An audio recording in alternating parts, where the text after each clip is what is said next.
Malaysia isn't the richest country in Asia, it isn't the biggest, it isn't the loudest either. Yet in 2026, millions of people are choosing to visit Malaysia over destinations that receive far more global attention. So what are they seeing that the rest of the world is only beginning to notice?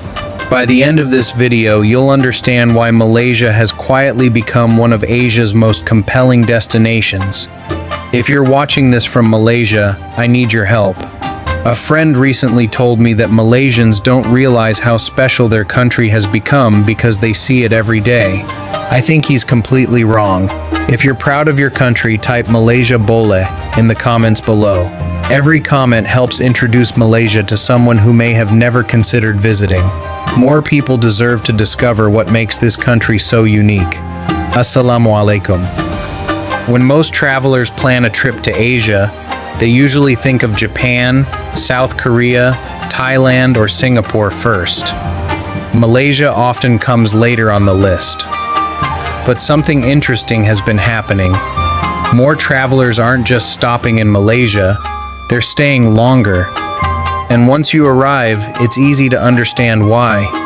The first surprise begins the moment you land at Kuala Lumpur International Airport. CLIA welcomes tens of millions of passengers every year, yet moving from the airport into the city feels remarkably simple. The CLIA Express reaches Kuala Lumpur in about 28 minutes, and from there, the MRT, LRT, monorail, and commuter rail make exploring the city surprisingly easy. Think about that for a second. How many major cities let you visit world-famous landmarks without constantly worrying about expensive taxis? Then there's the skyline. Everyone knows the Petronas Twin Towers, but look beyond them and you'll see Merdeka 118, standing nearly 679 meters tall, roughly the length of 7 football fields stacked end to end.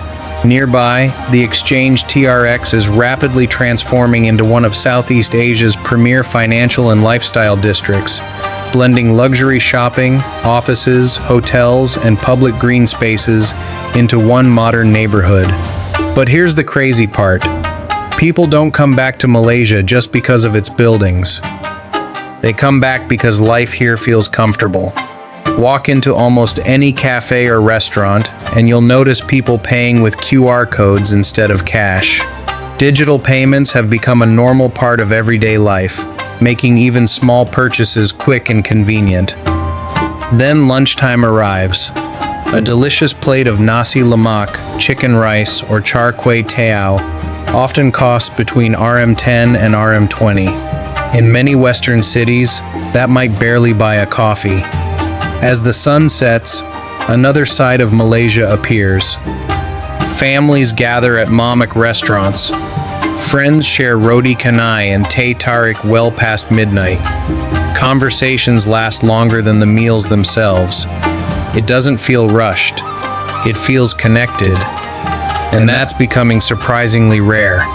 But wait until you leave Kuala Lumpur.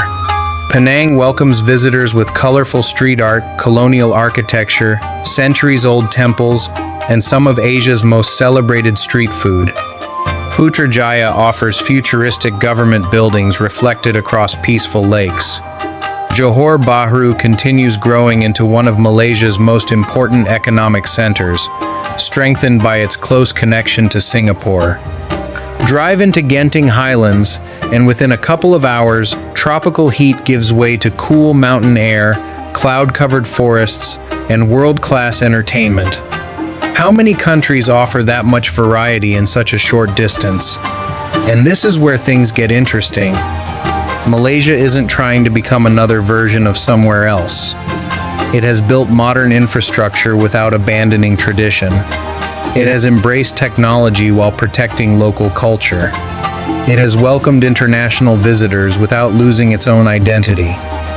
Of course, no country is perfect. Malaysia continues facing challenges like rising living costs and traffic congestion. But that's not why people keep coming. They come because the overall experience consistently exceeds expectations. Affordable accommodation, reliable transportation, incredible food, warm hospitality, A multicultural society where Malay, Chinese, Indian, Indigenous, and many other communities have shaped a country unlike anywhere else in Asia. And perhaps that's the biggest surprise of all. In a world where many destinations compete to be the loudest, Malaysia has quietly focused on becoming one of the easiest places to enjoy.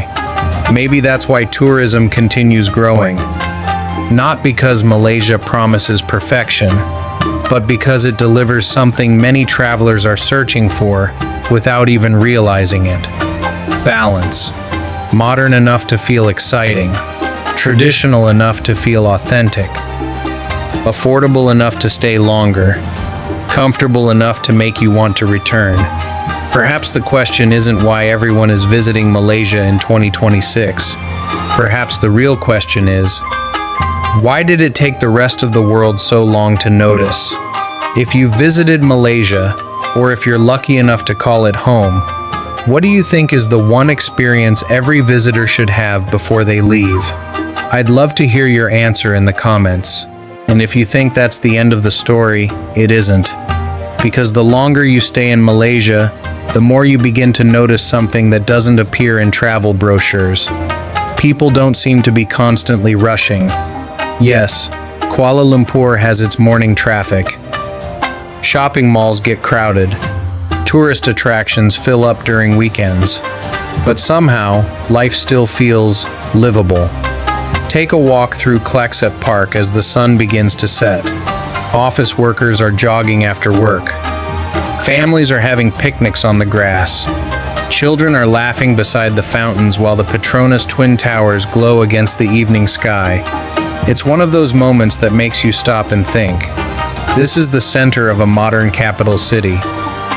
Yet it still makes room for simple human moments. Then visit one of Malaysia's famous night markets. The smell of grilled satay fills the air. Fresh tropical fruits are stacked in colorful rows. Vendors smile as they prepare apam balik, grilled seafood, and freshly squeezed juices. Tourists stand beside locals, all waiting patiently for the same delicious meal. For a few ringgit, you're not just buying food, you're buying an experience. And that's something money can't easily measure. Ever notice that some countries become more modern by replacing everything old? Malaysia chose a different path. Historic streets still exist beside glass skyscrapers. Traditional coffee shops continue serving customers just steps away from luxury shopping malls. Ancient mosques stand peacefully within sight of some of Asia's tallest buildings. Instead of choosing between the past and the future, Malaysia somehow manages to embrace both. And perhaps that's why so many expatriates decide to stay longer than they originally planned.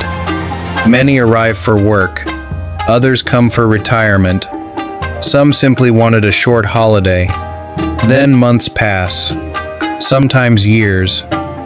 They discover that modern healthcare, reliable infrastructure, expanding 5G coverage, and a relatively affordable lifestyle create something many people are searching for. A place where opportunity doesn't necessarily come with overwhelming pressure. Of course, no country has all the answers. Malaysia continues working to improve public transport, reduce traffic, strengthen the economy, and create more opportunities for young people. Those challenges are real. But here's the difference. Visitors rarely leave talking about those problems. They leave talking about how Malaysia made them feel. Safe, welcome, relaxed, curious, inspired. And that feeling is difficult to create, perhaps impossible to fake. As Asia continues becoming the center of global tourism and economic growth, countries are competing harder than ever for attention. Some build bigger attractions, some spend billions on advertising, some rely on famous landmarks. Malaysia quietly does something else. It invites people to experience everyday life. And somehow, that's enough. Because the greatest attraction in Malaysia isn't a skyscraper. It isn't a beach. It isn't even the incredible food. It's the feeling that you've discovered a place the rest of the world still hasn't fully appreciated. Maybe that's why so many people visit Malaysia once and spend the next few years finding excuses to come back. After all, the best destinations aren't the ones that impress you for a day. They're the ones you keep thinking about long after you've gone home. So perhaps the real reason everyone is visiting Malaysia in 2026 isn't because the country suddenly changed. Perhaps it's because the world finally started paying attention. If you've experienced Malaysia yourself, what surprised you the most? And if it's still on your travel bucket list, tell me the first place you'd want to visit. I'd love to read your thoughts in the comments.